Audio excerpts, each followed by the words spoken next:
கல்யாண சுந்தரம். ஆமாங்க. அப்பா பேரு ஆறுமுகம். ஆமா. அம்மா பேரு முனியம்மா. கரெக்டா சொன்னீங்க. அக்கா ஒருத்தர் இருக்காங்க. ஆமா. வயசு 47. கரெக்டா சொன்னீங்க. பேரு காயத்ரி. அக்காவுக்கு ஒரு மகன் இருக்கான். ஆமா. பேரு கௌதம். கௌதம். வயசு 27. ஆமா 27. உன் வீட்டு விலாசம் சொல்றேன் கேட்டுக்கோ. சொல்லுங்கயா. 3வது குறுக்கு தெரு, லேக் ஏரியா, பல்லூர் கோட்டம், எதிர்ப்புறம். Door number. ஐயோ. பழசு 13, புதுசு 32. ஆமாங்க.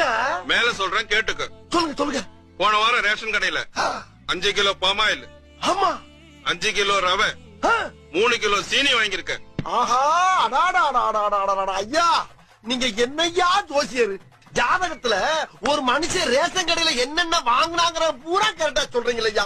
எப்படியா ரேஷன் கார்டை கொடுத்தா வேற என்னத்தடா சொல்ல சொல்ற? ரேஷன் கார்டா? பின்ன ஜோசியர்ட்ட வரும்போது ஜாதகத்துக்கு